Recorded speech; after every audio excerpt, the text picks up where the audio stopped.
Hello everyone, hope everything is going well. We are group number 6 and our project topic is churn prediction for human resource management. In our research, there are several reasons for us to choose this topic. From business perspective, when business owners are trying to lower costs in order to maximize profit, they generally think about controlling the product. In addition, some companies earn profit by customer subscriptions, only predicting if their customers are going to leave or going to stay. On the other hand, we think outside of the box. Since training employees costs lots of money as well, we want to help companies to be able to predict which employee will leave their companies. Because human capital plays a huge part in business. Training an employee costs thousands and thousands of dollars. We are focusing on building a machine learning model to help the human resource department.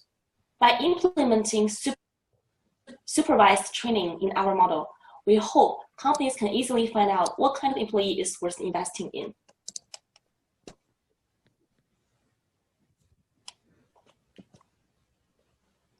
This project aims to utilize churn prediction, which is very popular analysis in many industries. There are two types of churn. One is involuntary churn, which indicates people leave due to unpredictable reasons, such as death or relocation. This project focuses on predicting voluntary churn, which usually happens most likely due to dissatisfaction. In the real world, our project predictions can assist with company labor management and help with HR strategy plan. In this project, we follow the cross-industry standard process except the employment. We start with understanding the needs of business and clients, and then find a related dataset that helps us approach this problem. Once we have the dataset, we move on to the data understanding, including data exploration, data cleaning, and data processing. Next, we decide which model and what technique could be applied to address the problem. After building several models, we conclude the best model that meets the business objective based on the model performance. We find an IBM HR dataset that is published by the IBM data scientists on Kaggle, and we use this dataset for the whole project to solve the problem.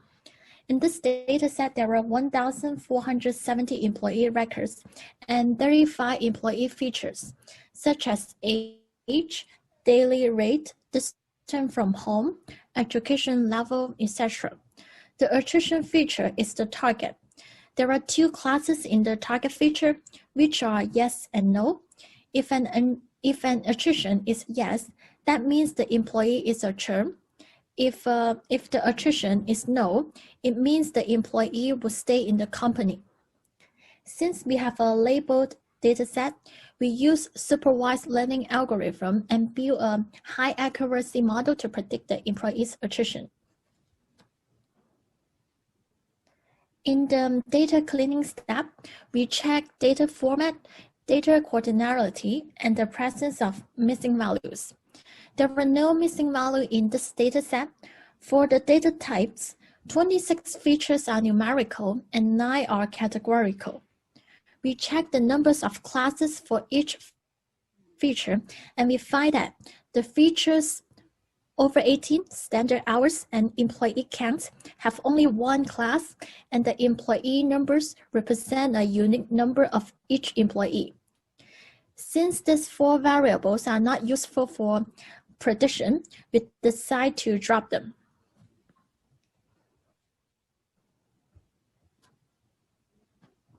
When we observe the target feature attrition, we realize that it is unbalanced. 60% have an attrition of yes, and 84% is no. Therefore, we use stratified random sampling to create the testing and the training set. Additionally, to avoid the model overfitting, we use tenfold cross-validation. Next, we understand the descriptive features. By looking at the distribution of all the numerical variables, most of them are skewed and not normally distributed. The age feature seems to be normal, but it looks skewed to the left. Thus, in the data scaling step, we will use min-max scaling instead of standard scaling.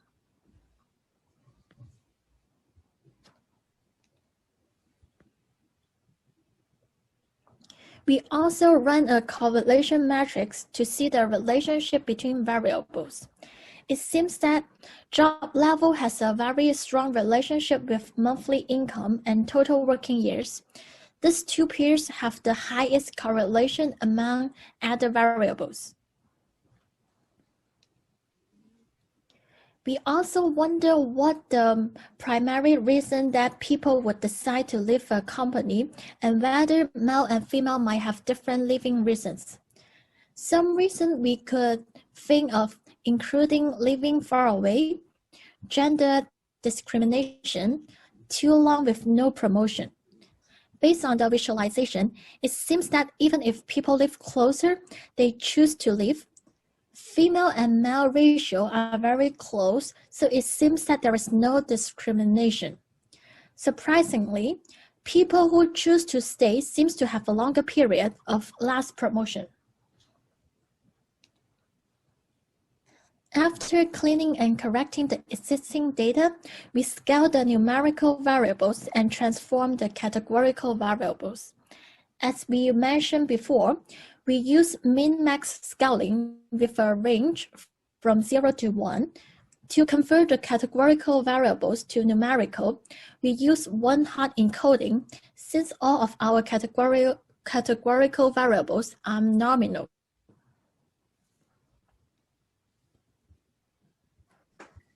So after the data transformation, we finally come to the part for modeling. And we have considered several machine learning models to predict our target features. So we chose the logistic regression models as our first model to be implemented. It's a classic supervised machine learning model for classification, which predicts binary categorical target feature. It's very easy to be implemented, and the model does not have too many parameters to be tuned. So therefore, we choose to start with this simple model first. Logistic regression has the assumption that there's no or very little of multi-collinearity among independent variable x. So this tells us no strong correlation should exist between all the predictor variables. Recall from the correlation heat map that we explored earlier, there was a high correlation between the job level and monthly income. They have a correlation of 0.95, and also job level is highly correlated with total working years.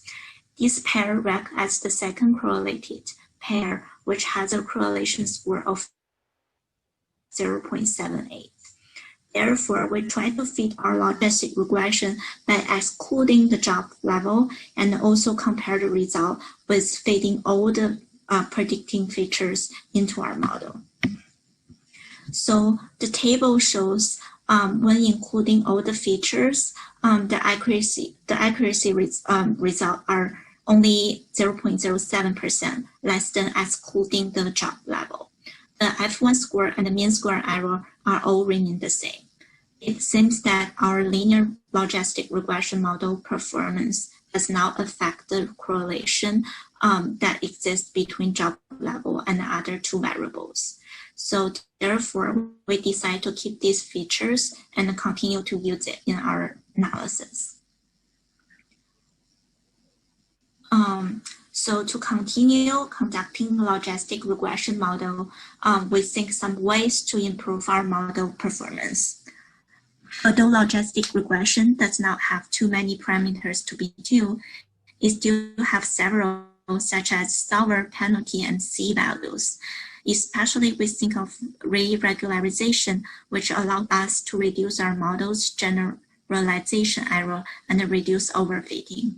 We consider this remedy by changing the value of penalty and C parameters. After tuning the model, both accuracy and the F1 score slightly increased, and our new logistic regression model now have the accuracy of 88.43%. and F1 score is 0.55. And we also produce a confusion matrix.